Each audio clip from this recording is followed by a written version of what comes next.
গভীর অরণ্যের কোলে ঋষিদের এক পবিত্র আশ্রম। এখানে শব্দ নেই, কোনো শহুরে কোলাহলের, শুধু প্রকৃতির শান্ত সুর আর তপস্যার গম্ভীর ছায়া।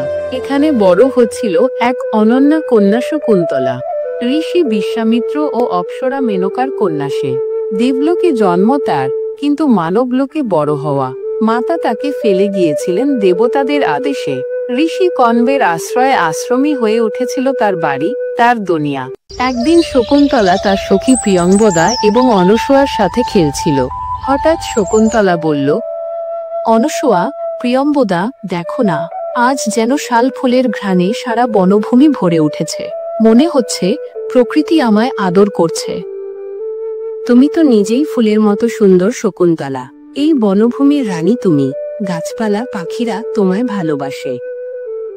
আচ্ছা বলো তো, কখনো তোমার মনে হয় না এই বন ছেড়ে অন্য কোথাও যেতে? মাঝে মাঝে, হ্যাঁ, মনে হয় যেন কেউ আমার জন্য অপেক্ষা করছে অজানা কোনো পথের শেষে।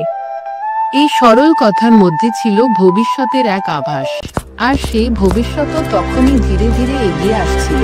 অরণ্যের পথ ধরে এক রাজরথ আসছে, সিংহচর্মে ঢাকা, তরঙ্গে দুলছে রাজচিহ্ন। রথে বসে আছেন হস্তিনাপুরের রাজা দুষ্মন্ত। রাজা দুষ্মন্তের রথ অরণ্যে প্রবেশ করল।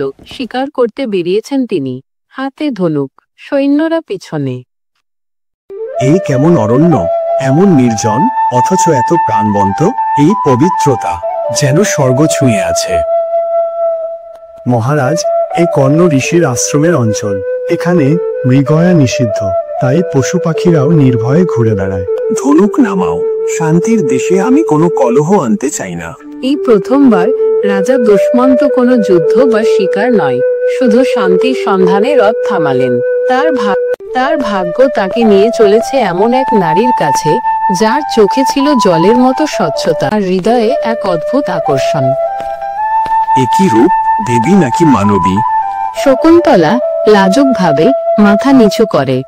আপনি কে এই পবিত্র স্থানে? আপনাকে তো এখানে আগে দেখিনি। আমি দুষ্মন্ত, হস্তিনাপুরের রাজা। শিকার করতে এসে তোমাদের আশ্রমে পথ ভুলে এসেছি। কিন্তু ভুল পথ যদি এমন রত্নে পৌঁছে দেয়, তবে সে ভুলে কোনো অনুশোচনাই নেই।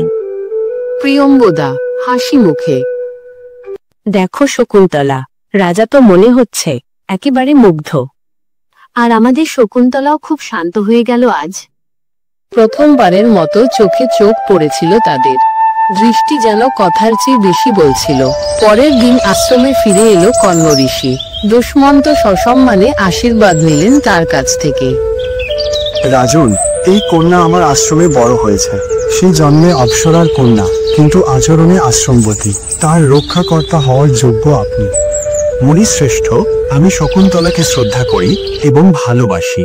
যদি অনুমতি দেন, আমি গান্ধর্ব পদ্ধতিতে তাকে বিবাহ করতে চাই। শকুন্তলা চোখে জল, মুখে সংযম হয়ে বলল, যদি গুরু অনুমতি দেন, আমি প্রস্তুত। সেই রাতে আকাশে তারা হাসছিল, আর মনের আকাশে ফুল ফুটছিল। গাছপালা, নদী, পাখিরাও যেন সাক্ষী ছিল, শান্ত, গভীর, নিঃশব্দ এক ভালোবাসার শুরুতে।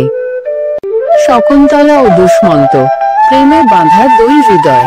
সাক্ষী শুধু প্রাকৃতিক দেবতা আর আশ্রমের গাছপালা। গান্ধর্ব পদ্ধতিতে প্রেমী যেখানে সম্মতি, সেখানে হয়েছিল তাদের গোপন বিবাহ। শকুন্তলা, এই আকাশের তারা যদি তোমার শ্রেষ্ঠত্ব জানতো, তবে তারা ধরণীতে নেমে আসতো, তোমার পায়ে মালা হয়ে জড়াতে। রাজন, এই আশ্রমের সরলতা আমায় শিখিয়েছে নিজেকে লুকিয়ে রাখতে, কিন্তু আপনার সামনে সব খুলে যায়, যেন আমার হৃদয় পড়ে ফেলেন আপনি।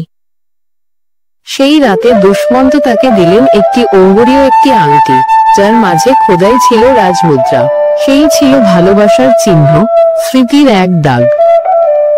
এই আংটি রাখো শকুন্তলা, আমার ভালোবাসার প্রতীক।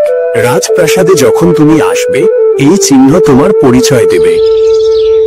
পরের দিন সকাল, দুষ্মন্ত রাজ্যে ফিরে যাওয়ার প্রস্তুতি নিচ্ছেন। শকুন্তলা চোখে জল, কণ্ঠ ভাঙা, আপনি সত্যি চলে যাচ্ছেন? আমি প্রতিজ্ঞা করছি, শীঘ্রই দূত পাঠিয়ে তোমায় রাজপ্রাসাদে নিয়ে যাব। তুমি আমার রানী শকুন্তলা। এই বিচ্ছেদ কেবল সময়ের। হৃদয়ে তুমি চিরস্থায়ী। দুষ্মন্ত চলে গেলেন। শকুন্তলা অপেক্ষা করতে থাকলো। দিন যায়, রাত যায়, কিন্তু কোনো সংবাদ আসে না। একদিন হঠাৎই আশ্রমে প্রবেশ করলেন এক ক্রুদ্ধ কুটিল চাহনি ঋষি দুর্বাসা। দুর্বাসা ঋষি দরজায় দাঁড়িয়ে, শকুন্তলা নদীর ধারে বসে দৃষ্টি আকাশে। কন্যা, অতিথি এসে দাঁড়িয়ে আর তুমি উদাসীন, একই রীতি। কে তোমার মন এমন ভাবে আচ্ছন্ন করেছে? ক্ষমা করুন মহর্ষি, আমি আপনাকে দেখতে পাইনি। দুর্বাসা, রোষে ফেটে পড়া কণ্ঠ। তোমার মন অন্য কোথাও ছিল, তাই তো তোমার প্রিয়জনও তোমায় ভুলে যাবে। আমি অভিশাপ দিচ্ছি, সে আর কখনো তোমায় মনে রাখবে না। এই অভিশাপ ছিল শকুন্তলার প্রেমের উপর ছুরি চালানোর মতো, কিন্তু ভাগ্য চেয়েছিল শাস্তি ন্যায়সঙ্গত হোক। অনসূয়া ও প্রিয়ম্বদা দ্রুত দুর্বাসার পায়ে পড়ে ক্ষমা চাইল। মহর্ষি, দয়া করুন, আমাদের বোন জানতো না আপনি এসেছেন। তার অপরাধ না দেখে করুণার দৃষ্টি দিন। তার ভালোবাসা সত্য, দয়া করে তার প্রেমকে এত নির্মমভাবে শাস্তি দেবেন না। যদি সে প্রেমিককে কিছু স্মারক দিয়ে থাকে আর সেই স্মারক তার হাতে আসে, তবে স্মৃতি ফিরে আসবে। একটি আংটি, একটি ছোট্ট স্মারক, তাতেই বাঁধা ছিল প্রেমের সব স্মৃতি।